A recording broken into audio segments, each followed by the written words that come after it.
Recording आई है पाकिस्तान से, सवाल उन्होंने पूछा है तो ये सुनते हैं इंशाल्लाह। बिस्मिल्लाहिर्रहमानिर्रहीम, अस्सलाम वालेकुम।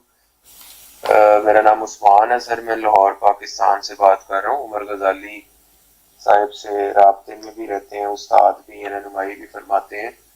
आपसे सर मेरा ये सवाल था, मैं सवाल करना चाह रहा था कि इंसान, जैसे मैं अपनी बात कर रहा हूँ कि बहुत अरसे से जमूत का शिकार है, और बहुत सारे मामलात जिनका ताल्लुक एफर्ट के साथ होता है, जैसे आपका बिजनेस है, आपका काम है, आपका रोजगार है। तो आप मुख्तलिफ मसाइल की वजह से भी और अपनी सुस्ती, काहली और गफलत की वजह से भी उन मामलात में आगे नहीं बढ़ पा रहे होते ना। जमूत आपको लगा होता है और आपको नजर आ रहा होता है कि अल्लाह ताला तो अपनी जानिब से बेपनाह रहमतें करम कर रहा है मेरी औकात से, मेरी एफर्ट से ज्यादा, लेकिन मैं नहीं कुछ कर रहा ना। और उसकी जस्टिफिकेशन में इंसान की कोई ज़हनी जिस्मानी बीमारी मसाइल भी होते हैं।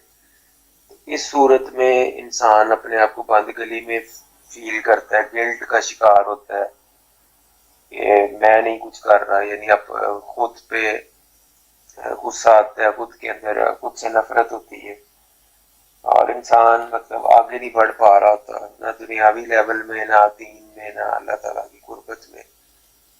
इसमें ज़रा रहनुमाई फरमाइएगा कि जब एफर्ट्स वाला जो साइड है, अल्लाह ताला ने ज़ाहिर असबाब की ये दुनिया है ना, इधर एफर्ट के साथ भी बहुत सारी चीज़ें जुड़ी हुई है। जब तक हम हीला वसीला नहीं करेंगे तो बहुत सारी चीज़ें नहीं चलती आगे। तो इसमें ज़रा बड़ा करो। जी। हाँ जी, देखिए, ये बहुत सारे बंदे जो क़यामत के दिन नाकाम होंगे या जहन्नम में जाएंगे, उसकी वजह यही होगी कि भाई उन्होंने अमल में सुस्ती की और सुस्त रहे। दुनिया में भी आप देख लें, वो बंदे नाकाम होंगे। यहाँ यूरोप में जो लोग रहते हैं, अमेरिका में रहते हैं, उनको देख ले कि यहाँ रहकर भी लोग कई गलियों में सो रहे हैं। मतलब है कि पाकिस्तान, हिंदुस्तान, बांग्लादेश, दूसरे मुल्कों से लोग आके यहाँ लखपति बन गए, और यहाँ वाले रह के कई जो है वो गलियों में यानी सो रहे हैं, और घर नहीं है, ये चीज नहीं। तो मतलब ये है कि ये तो हकीकत है कि जहन्नम में भी लोग सुस्ती की वजह से जाएंगे। दुनिया में भी बाज दफा जब नाकाम होते हैं इस वजह से, वो तो एक चीज है, उसका नतीजा जरूर आता है, वो तो अलग एक हकीकत है। जब अब बात ये आप पूछ रहे हैं इसका हल, कि सेल्फ गिल्ट है, बंदे को अफसोस भी है, तो ये अच्छी चीज है कि बंदे के अंदर देखे ना एहसास है, अब उसको इस्तेमाल करना है ना। तो ये कैसे ये दूर होगी, वो तो बाद की बात है ना। अब आप करेंगे, कारोबार करें, पहले तो आप अपने ये असेसमेंट करें। हमारी एक प्रेजेंटेशन है, जो एरियाज ऑफ लाइफ, यानी इंसान की जिंदगी के मुख्तलिफ हिस्से होते हैं, उनको आप दायरे कह सकते हैं, उनको आप दरख्त कह सकते हैं। मसलन एक रूहानियत का दरख्त होता है, कि भाई रूहानियत का दरख्त का मतलब ये है कि अल्लाह, उसके रसूल सल्लल्लाहु अलैहि वसल्लम और जिंदगी का मकसद आपका क्या है, वो कैसे वो कितना तल्लक मजबूत है। तो उस वो दरख्त ठीक ना लगाया हो तो वो बंदे की जिंदगी में फिर वो एक खला रहता है। एक माली मामलात का दरख्त है, कि आपके माली, आप मेहनत मजदूरी या कारोबार जो कर रहे हैं, ये भी माली मामलात का दरख्त है। भाई इसमें भी तवज्जो करनी चाहिए, मेरी को आमदन का जायज जरिया हो। एक सेहत का दरख्त है, खाना पीना, दवा लेना, चलना फिरना, एक्सरसाइज करना, ये भी ठीक ना हो तो वो मामला बंदे की जिंदगी में वो सुकून नहीं होता। एक जो है, जो फैमिली का दरख्त है, समझ ले, माँ बाप हो गए, बीवी बच्चे हो गए, इनके साथ अच्छे तल्लकात हो गए।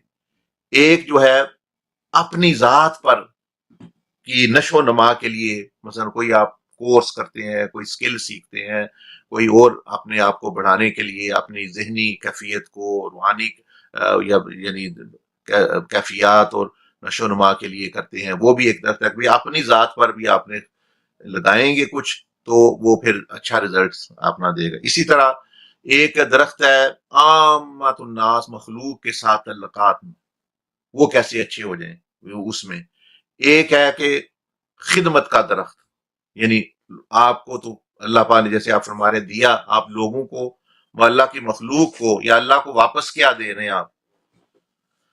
तो ये समझ ले 5-7 एरियाज हैं। इन सब को आप देखना है कि कहाँ मिस है कोई। वो मैं नहीं कर रहा, तो उसमें करेगा तो वो जिंदगी में तवाजुन भी और सुकून भी जो है वो आएगा। सबसे अहम बात रूहानी दरख्त है। बाकी जो आपने कहा कि सुस्ती आ गई है, ये हो गया है, जानते बूझते हुए भी मैं नहीं करता, तो उसका इलाज मौजूद है। अगर इलाज आप करना चाहें, उसका इलाज ये है कि जो भी मामला है, रूहानियत का है, नमाज का वगैरह का है या काम का है, आप कड़वा घूंट करके, क्योंकि पहले पैदा होते हुए तो आप सुस्त नहीं ना थे, तो कैसे बने? आहिस्ता आहिस्ता ना करने से कल कर लूंगा, कल कर लूंगा, कल कर लूंगा, कल, वो कल कल कल करते करते वो आपके अंदर आ गई बीमारी। अब जो है कल करने का तसव्वुर कि भाई मैं कल करूंगा, मैंने करना है। करने से मुराद ये है कि ये नहीं कि हमेशा के लिए करना है, हो सकता है 40 50 60 दिन के लिए जबरदस्ती करके आपको बार बार वो चीज ज्यादा करें। मतलब अगर आप बाहर नहीं निकल रहे तो आप 2-3 मरतबा बाहर निकले, सैर करें। काम अगर आप घंटे करना था, आप 10-12 घंटे और तसलसल के साथ करें।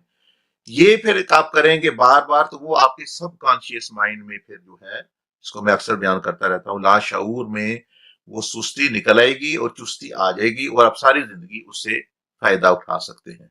तो इसलिए आज के बाद कल प्लानिंग कर ले। 2-3 दरख्त मैंने जो आपको बताए हैं, एक रूहानियत का, एक काम काज का, एक अच्छे तल्लुकात का, भाई इसमें मैंने क्या करना है।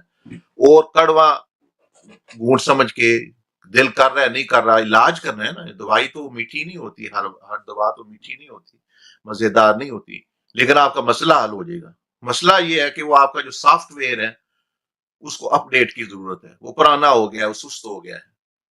आप उसी पे चलते रहेंगे तो वो चलता रहेगा, और उसको अब अपडेट करना है तो क्या उसका तरीका है वो बता रहा हूं कि ये तीनों काम में आप एक्टिविटी करेंगे तो वो फिर जो पुराना है वो अनइंस्टॉल हो जाएगा, नया इंस्टॉल हो जाएगा, और अल्हम्दुलिल्लाह आप बिल्कुल यानी तरक्की करना शुरू कर देंगे।